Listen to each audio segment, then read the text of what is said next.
The smartwatches of today are mostly lightweight plastic or glass lumps, usually strapped to the wrist with rubber or textile. They're incredibly useful for on-the-go email slingers. They're great fitness tools for people who prioritize their health. But a decade or so after they hit the mainstream, I would argue that most smartwatches are also fairly forgettable. Well, Garmin just loaned me a sample of the least forgettable smartwatch I think I've ever worn. And to test it, I flew it 5 time zones away to trial its jet lag advisor. I hiked at the highest elevation I've ever been to test its altimeter. And I just hung out by the water to see how well its nautical design blended with the maritime setting that inspired it. It's too big for a lot of wrists and too expensive for almost everyone. But without that exclusivity, it wouldn't be the Captain.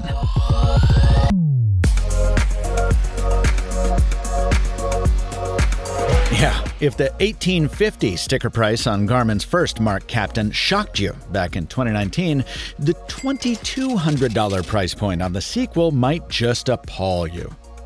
There's nothing I can say in this video that'll justify that cost for those shopping the smartwatch mainstream, so I won't try. I mean, there's a pretty clear reason this line is aimed at customers like golfers, pilots, and, in this case, boaters.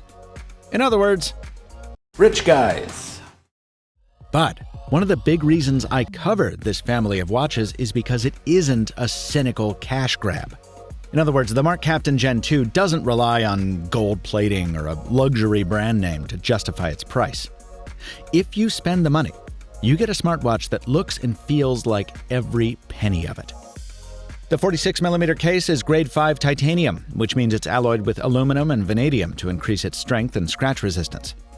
The crystal is also scratch-resistant domed sapphire, the bezel is ceramic, and the included strap is a gorgeous nylon jacquard weave with metal keepers and a jaunty racing stripe down the center. Also in the box is a navy silicone strap, which attaches easily via Garmin's Quick Fit connector, just in case you don't want to ruin that fancy nylon one when you're diving to the Captain's 100-meter crush depth. Press those pushers and you get a delightful, chunky click. Drop it on your wrist and you'll feel a quality 87-gram heft. And the closer you look, the more hidden details you find. The first generation MARQ Captain was already a stunner. This is a masterpiece. Now, I wore that older model for about 3 years, and the biggest thing holding it back was its low-resolution, low-saturation display. The Gen 2 brings us into the 2020s with a 1.2-inch AMOLED screen that's just as easy to see in the sun and an order of magnitude more attractive, no matter what the light level. Super-saturated colors pop right off the watch face, breathing more life into everything from the notification list to the weather forecast. Another plus, you now have the option of touching the screen to manipulate the software. Though if you're like me and you find tactility more important on a wristwatch, I'm happy to say you can still use the pushers to control everything on the device. That physical feedback, muscle memory manipulation contributes to the somewhat retro feel of the MARQ Captain, which has more of a 90s gadget vibe than something like an Apple or Pixel watch. Those bold primary colors and blocky fonts pop off the display like a DOS PC that just got a color monitor. And features like the stock ticker and sunset timer remind me of the old pager my dad used to carry that served up news headlines as well as beeper numbers. And, in some ways, that retro quality works against it. I mean, there's still no microphone or speaker here, which means you can't make or take calls, you can't dictate replies, you can't talk to the Google Assistant. There's also no cellular, so if you want to leave your phone at home, you'll need to first download your music and maps to the onboard 32 gigs of storage. And as bone-jarringly strong as it is, the haptic buzzer that vibrates your wrists isn't as subtle or sharp as that found on some other modern smartwatches. If you can live with those shortcomings, you'll get all the features of a smartphone companion common to a Bluetooth and Wi-Fi wearable, notifications from all your apps, heart rate and blood oxygen, compass, calendar, etc. On top of that, you'll get one of the best fitness suites in the business, and a boatload of features that, sadly, were so specific to boat owners that I couldn't test them. I know.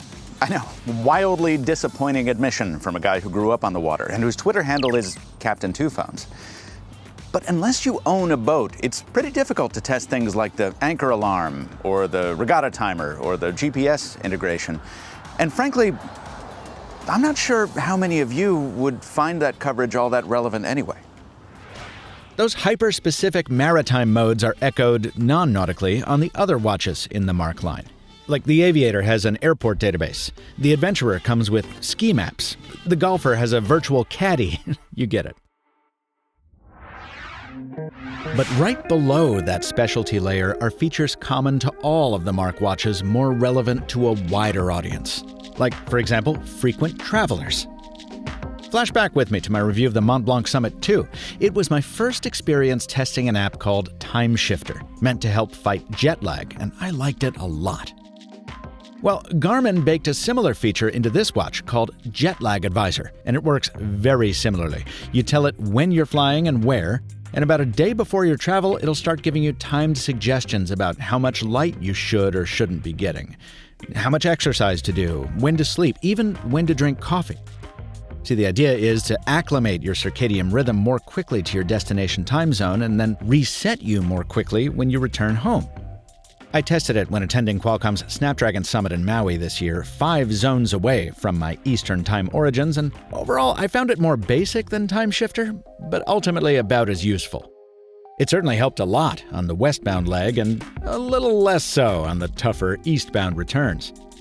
Pro tip, you've got to be cool with wearing sunglasses at the airport, day or night. Ultimately, it's a small feature, but until that Time Shifter app comes to newer Wear OS smartwatches, Jet Lag Advisor is one of the only ways to have a feature like this on your wrist, where in my opinion, it belongs. Oh, speak of the devil, right now Jet Lag Advisor is telling me to be active. Well, fortunately, we've got a volcano to visit.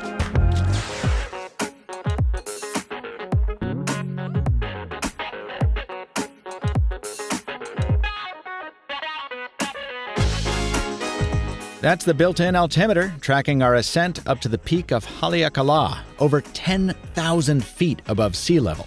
An altitude whose thin air you better believe this lapsed hiker could feel. There's a dedicated mode for hiking in the software, along with virtually every other form of exercise you can imagine, which is one of the big reasons Garmin has done so well with fitness-focused folks. There's even a preloaded app called NextFork meant to help you navigate trails. All this is extreme overkill for a guy whose normal exercise routine involves walks of less than a mile to his local coffee shop. So, for the most intense health-related reviews I've found for these watches, I'll direct you to DC Rainmaker, who really puts these things through their paces.